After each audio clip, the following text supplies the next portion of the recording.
lunar uniform, how to get PvP armor, how to get weapons and skills, how to best use them, how the IQ play, all on lunar playlist Kingoftryinit channel.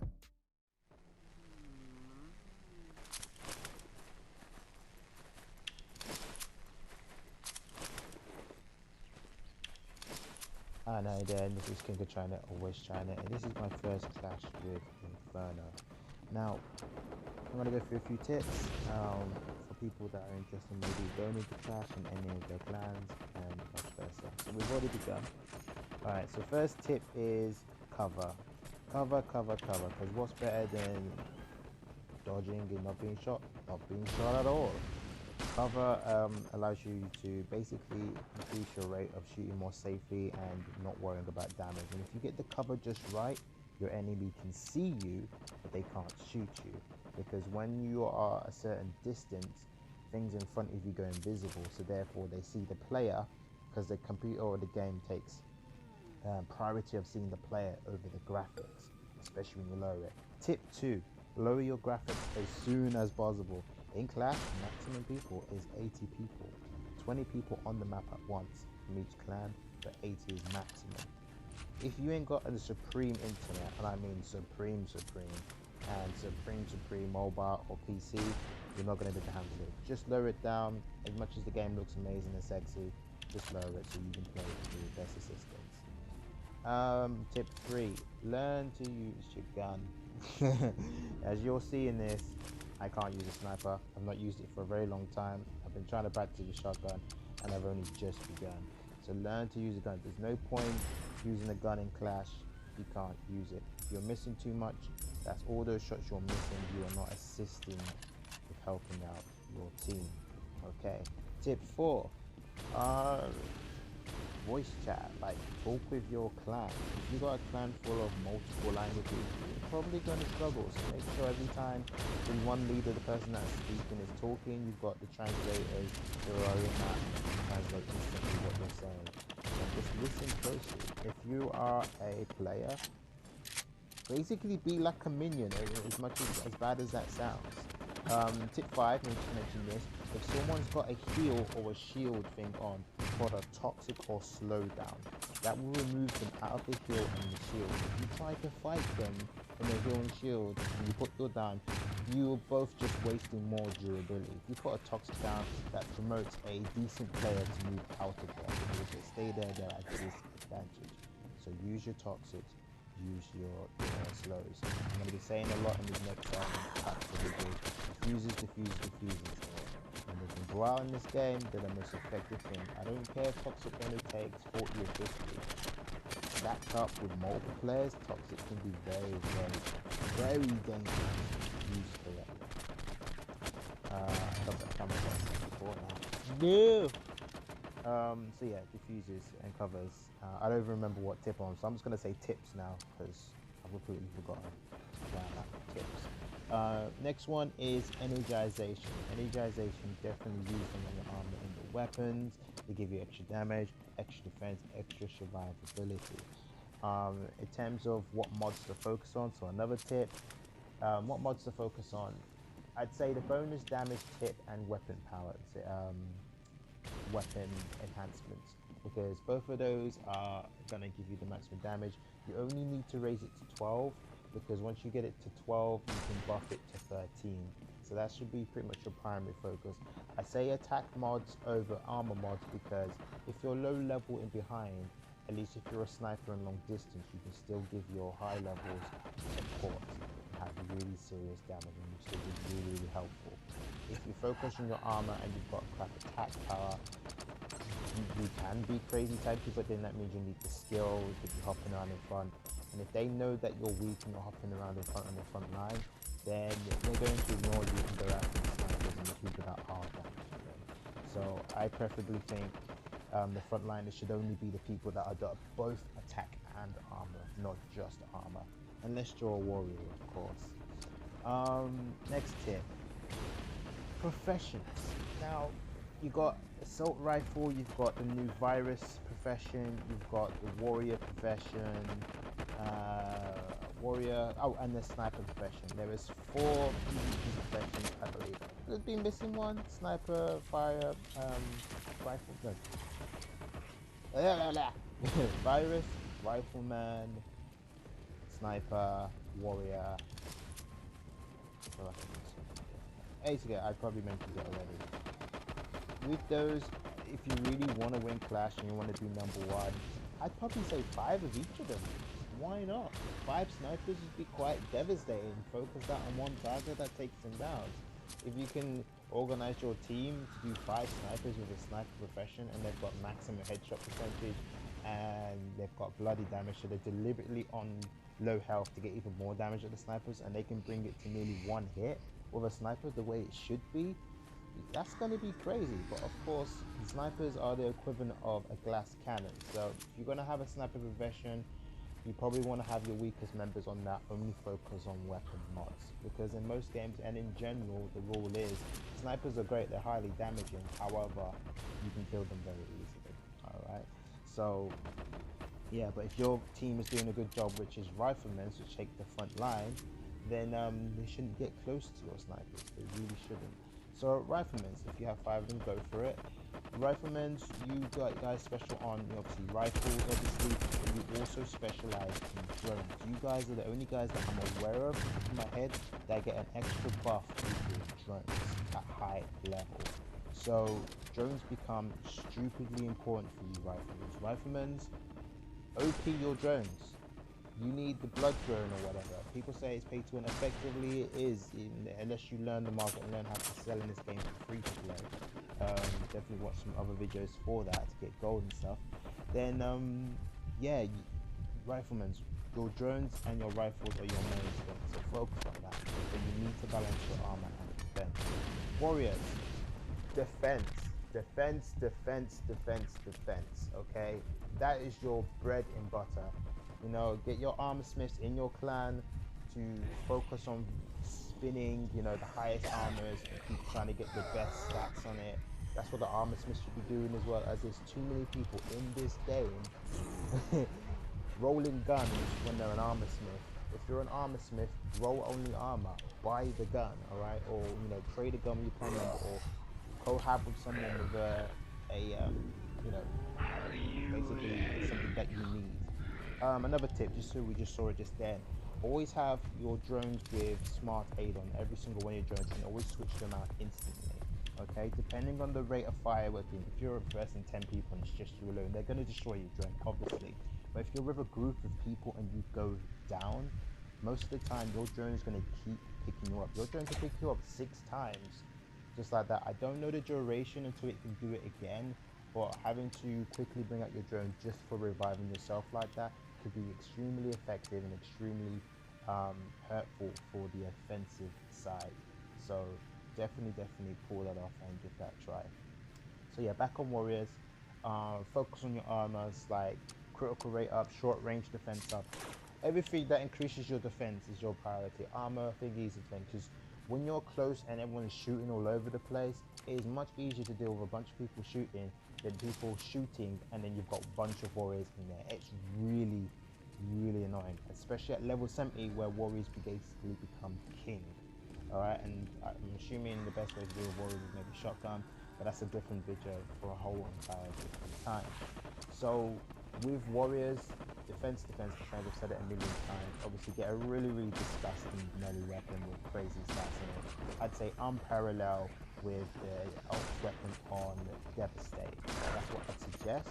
Or you can ult weapon bloody damage for when you are nearly dead, you can bullshit damage, okay? I don't know the profession skills or what you, I don't really remember, but warrior's got a lot of cool little energy and extra melee hit. Just obviously focus on what's there and what's done there. If you are a warrior, the things I'm doing now, which is another tip, what are they called? Stabilizers, I think they're called. The things you get in Santa Connie. If you're a warrior, throw those in the battlefield that you're in. You could do that. However, just know that those heal your enemy too. If there was anybody that stands in that spot. So at the same time, it could be quite a disadvantage. So be careful of that. But I've seen a few people do it and it's worked really high and good for them because they hit a lot harder. And then that little bit of extra health when they're throwing quite a few down for themselves is enough for a warrior's high defense to be just ridiculous. You'd be shooting him and you'd be doing nothing. Okay, so yeah. Warriors as well, the type of shield you want to be going for is a standard blue shield or an assault rifle shield. You could go for sniper or a howitzer thing. It's really down to you, to be honest. It really depends on who you're fighting. Do you know what I mean? If there's loads of snipers in a clan of 20 snipers, then you're gonna need that sulfite shield. Do you know what I mean? But if there's a lot of assault rifles on the field, then you're gonna need the Azora shield. The thing is that you're gonna have to analyze, or your leader's gonna have to smartly analyze what's there mostly on the battlefield, what's most annoying, and then switch between it. But 5 warriors on the battlefield is absolutely devastating, really annoying, and you know it will probably just be a really easy battle. But yet nobody's doing this. First people or the first clan to start doing this is the first clan that's going to be basically ripping it up and just winning the whole battle. Okay, so virus uses. Now virus uses. You've been told that you are mostly PvE, and partly that is true, but partly that is false. Because basically, what you gotta do is, you're situational. Now, what I mean by situational is you got a rainy day gun, you got a snow gun, alright? Snow gun, you know, is for PvE obviously, but then you got rainy day, which is for when it rains. Alright, so we're back in Clash. You use it for when the time Just comes. came off a So failing in PvP sand and trials rebuild. now, We'll give it if another someone try. is throwing down a lot of Hopefully that kills doesn't really hurt our rank and too much. shield things that's keeping your team We'll alive, see what's going your on there. job, Alright, so virus there's a users, big battle your going big over there, radius so we're going to go over is there and to get some either action. support your team if Have it's some fun. needed, but when it's something like that I'm assuming happens, we're going to you have some throwing people down a holding lot of this toxic document here, stuff. maybe, Because possibly. your We'll toxic or see. virus attack damage is But much this higher is like the than anybody pre-fight standard before the team. documents, So as you want to throw always. that down and push them out of their shielding zone so your team can do a better job. And once they're pushed Got our out, buffs on. switch We got out, bring out your PvP diffuser, buffs. I believe. So this Retrieving came your out diffuser rebuild. allows you to use your diffuser again This more Russian is quicker. intense, man. Then you This can bring Russian down your around shield like and help crazy. support your team. Alright, You've so I got want to go to get use some a action. lot of gaming IQ to be a virus person, okay? It's not something where, oh, you're a sniper, just do your weapon mods, just this and this. No. For you, it's a lot more complex because it depends on the situation that is happening at the time. It's very difficult. So, and since it's very new, that's why virus also has the most potential, because people are still learning the game, especially in the EU. So you also learn the game, and the people that come from North America and they've come to EU and they've made a full time of it, they're not completely aware on what the virus abilities can do, and you know, and all the magical and amazing things you can do with it.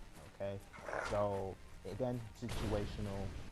You know, pick wisely. If you are going to be in a 5-man virus squad as well, if you're going to use slow and you've got a big radius, you need to plan and practice, to be honest, your formation and putting down your viruses. If you can spread out a slow thing in such a stupid, humongous way, if you plan it with 5 people, like the radius and how big the zone it takes is ridiculous, and you can slow a stupid amount of people and ruin their day and force them to either try to run out of there, and if you do it correctly, them trying to run out of it's just not going to help them. It's going to be like a rifleman hitting them. If your riflemen's are there, it will stack again and it will slow them to nearly like they are crawling. It will just be great. Okay, and I'm not even mentioning, you know, smoke grenades and all these other things. Okay, so virus people, you're gonna have to practice your things. You can't just go in there and go, oh, if you do that, that's fine and you win, that's fine. But as soon as someone gets really tactical, really strategic, really like doing it properly, the people that practice their craft are the people that are going to beat the people that are just skilled and amazing, right? Or paid to win. So for those people listening, that is your chance, all right? No one's doing it yet, and you're in full for a service, which is your chance to shine.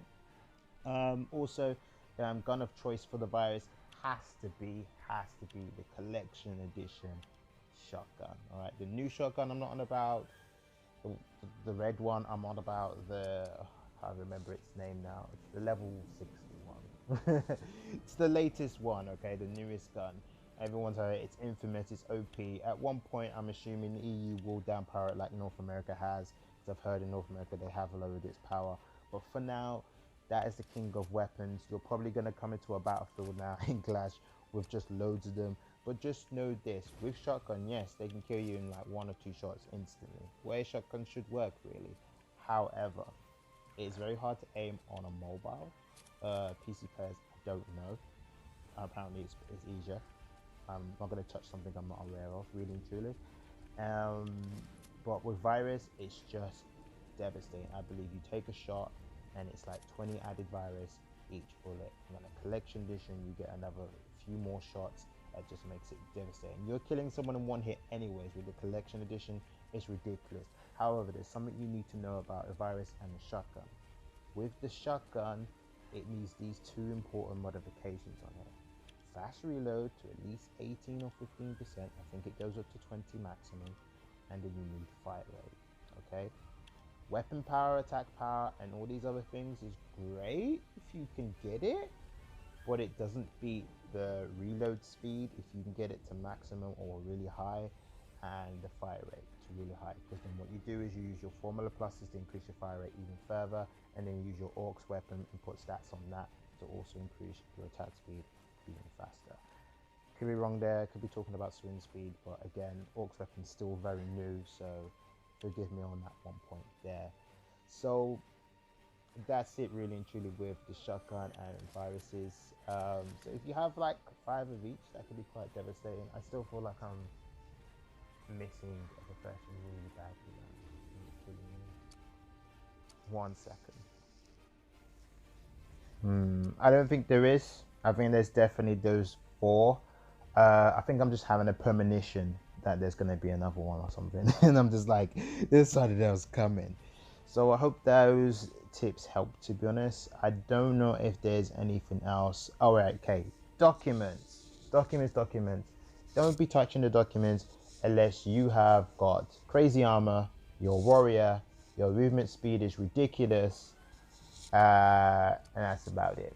Okay, like if you ain't got running rabbit as an ability, which by the way, running rabbit does not stack, so don't have 2 of them on. I've been told it doesn't work. I haven't tested it, but at the same time I've been told quite specifically it doesn't work.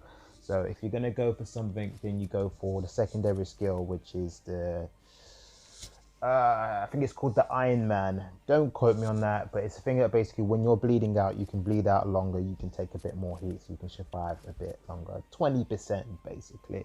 Every little helps when it comes to Clash, because you know, if 20 people are focus shooting on you, you need everything you can possibly muster. When it comes to something like that, either a soul fight shield or a Zora shield will be that, because most of the time you will be getting shot by either a rifle or a sniper at that point. Howitzers are not ideal to shoot someone running with the documents, just because simply well, your initial aim's on point, but that's when with howitzer it becomes a bit tricky, because wherever you are, the more predictive shot and the radius you've got to hit. Howitzer's not a skilled gun to use close range, but it is long range. I think I've covered pretty much everything. Don't forget about all the little tricks and tips in the book. So I haven't mentioned all the bombs and stuff like that. So flash bombs, smoke bombs, stuff like that. Smoke bombs causes chaos.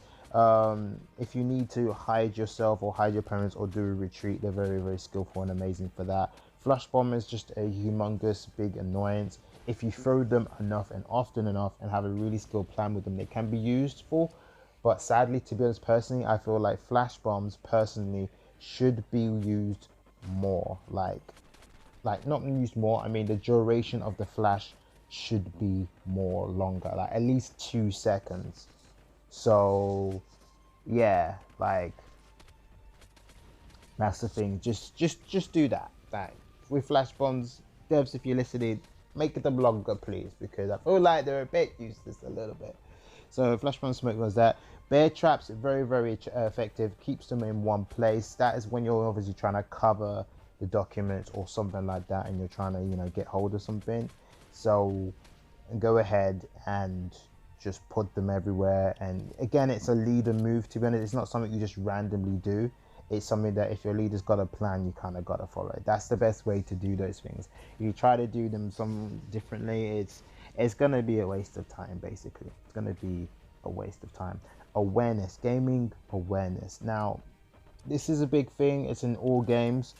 But knowing your map, learning your map, knowing how it works, is fine, what's going on in it, situate what's important to focus on, especially if your leader is failing to give you the correct orders you need to win the battle or to be effective in battle, and to automatically go where you are needed, basically, or where it's best to be going on. Again, though, listen to your leader 24/7, because if you lose, you want it to be losing because your leader's strategy or tactics isn't good enough. You don't want to be losing because you are not listening to him. Okay, there's just too many clans that I've been in personally. People do not do that. That is so important. It's like probably the most important thing in the world, in like the whole essence of teamwork. All right, just listen to your leader. If you lose together. All right. And if you lose multiple times, keep losing, because if your leader is trying and he's trying different tactics, stuff like that, that's good. If he keeps trying the same strategy and keeps blaming you guys, especially after you've listened, that's a bad leader.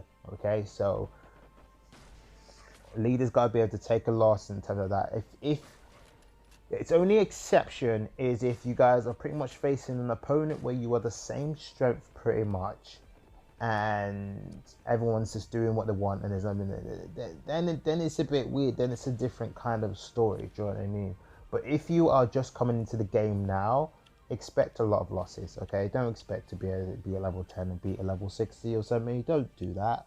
All right, just try some strategies, learn from your mistakes, and just keep going together. Keep having fun, experience it, and hope that in first or second round you get a few teams that are the same level than you, so you can actually have a bit of fun. I feel like with Clash, I feel like there should just be 2 different levels like they do in Far Star. They maybe should be like, what, 20 to 40 maybe, and then like, I don't know, 50 to 70, like, and just like, like, so the lower levels can have a bit of fun and then participate in it. That's just my personal view anyways on it.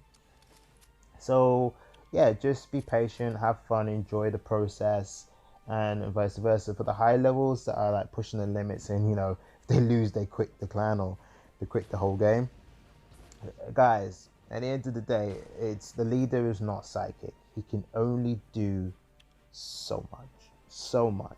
Like, the stresses he's got to go through, you've got to know. I'm just gonna say a few things a leader needs to go through for life after. It is crazy. You have to remember all the flipping like clan skills, when to put them on, when it's important, the farming days, and how what the best to do biohistory to get more materials for the whole clan, the weapon mods, all that stuff. Then he's got to make sure every clan member is donating gold bars. They should be doing it anyways in the high clan, but some clan members just don't do that. Then they've got to worry about occupation. This is all before Clash, by the way. Then he's got to worry about every individual member or 20 unique members or a high level, and have got the right equipment, and that they're not slacking, because then they can't just give them weapons and gold and stuff like that if they're not doing anything or working hard to get to it. Because you've got people that will get given stuff or will work hard for them, they'll leave and go to either the enemy's clan or to stop playing altogether, and that's a big waste of time. Really is, and a big waste of money if someone spent real money on them. And then when you get into Clash, that's only like 10% I've mentioned. There's still loads more that the leader needs to do. He gets in there, he needs to create a plan, and then if the plan is not suitable, he's got to be quite flexible, because the thing with Clash is there's 3 different teams in there, not including your own, and they all got different agendas and different plans. If your one plan is doing this, there's a way to counter that plan. Every plan has a counter plan. So if a person or a clan attacks a certain way, they're going to be in extremely disadvantage. It's just going to mess up their day. So the leader has to be flexible. People got to be listening, and you got to be on voice chat. If you're not on voice chat and you're just one of those people that don't like to use it, or you just think you're too good because you're the best PvP in the world, just humble yourself, calm down, just allow it. Don't be toxic. Just come in and listen to this and just listen to the leader. Let it be the leader's fault that you lost, okay? Because then the leader can be like, okay, I can do something differently. You can't do things differently if you didn't listen to him properly with his first plan, if it didn't work. Like, how is he gonna go, oh, this plan didn't work, if people didn't listen to the plan wasn't really executed if you guys didn't do it. Do you know what I mean? It's so simple. So do that.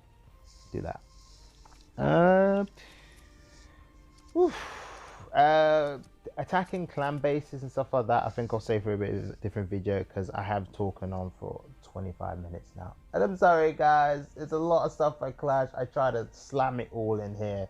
It didn't work, so I'll talk about defense and clan defense and clan attack another time. Just know with the power of shields now, it's a lot more possible now than it was before. Before it was literally impossible because you go against a clan of 60, 80 people and it'd be just extremely disadvantaged. Now with the power of shields and heal and stuff like that, you're able to really kind of push your limit and really kind of just, you know, attack a base and get places. Like it's quite cool. So yeah, it's gonna be interesting. So I hope you enjoyed. Obviously this is my first clash with Inferno and stuff like that, and I just got wrecked. And yeah, I'll see you in the next one. Bye bye.